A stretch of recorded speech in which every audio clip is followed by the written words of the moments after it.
Hello, my name's Alan, and in a short video I'm going to talk to you about the planes of existence, or the different dimensions that we exist in this galaxy.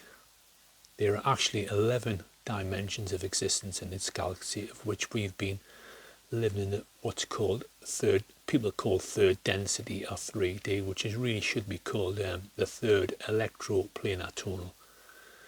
We've just slightly moved into what's called the fourth electroplanar tonal as of the 26th of December 2019. We live in a bandwidth of millions of frequencies, which with certain parameters, i.e. a top and a bottom, and this creates our reality, what's called electroatomic solidity, which includes solids, liquids and gases. This is what makes things appear solid. People say it's vibration, nothing solid. Well, it's not really, because it all depends on these subatomic frequencies, and when they clash, the subatoms have a certain structure which is third dimensional, and they have a certain angulation, vortex angulation within them. They have ribbons of energy which wind and unwind, and have a certain angulation. And when these hit each other, they create what's called electroatomic solidity. When you don't get this electroatomic solidity, you get the waves just pass each other, and this is why the planes of existence do exist, because they're different wavelengths with different frequencies, different structures, subatomic structures, and this is what actually gives us our what appears to be a solid reality.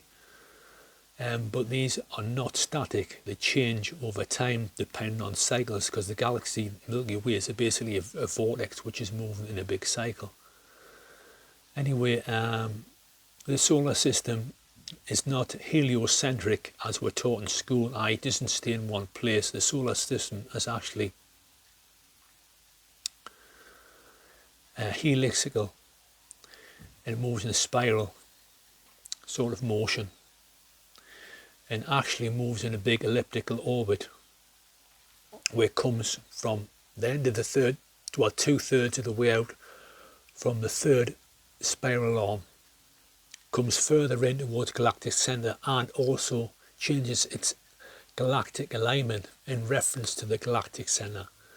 I.e. it peeps out of this big cloud of mass of objects which has been blocking a lot of the incoming energy from the galactic center. Now, galactic center is where most of the energy is, and this has caused what's caused a big frequency drop, a big energy drop during what's called the Kali Yuga eras. There's lots of different Yuga eras which you can study in the Vedic texts in India, and we've recently left the Kali Yuga, which was the era of really low energy, and we're in the Kali Dwapara era, which is right at the start of what will be called the Bronze Age. Now, this is going to have profound effects on human beings, their society, the whole of the solar system, the sun and the planet, and there's no stopping it.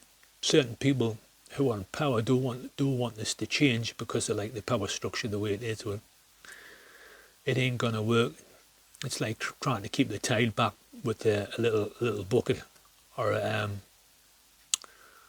bucket and spade. It's never going to work.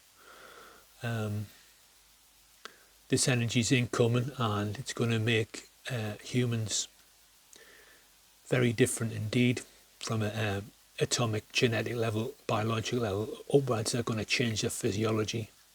The neural net in the brain is going to be different. The biochemistry is going to be different. These changes are going to be very subtle at first, especially amongst the young, but they'll become more profound as time goes on.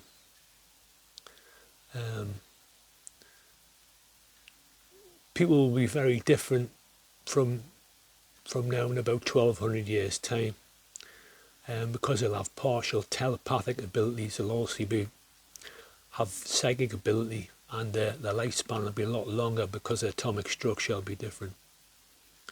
Anyway, that's enough for now. My name's Alan Watson. Thanks for listening to this short video. Thank you.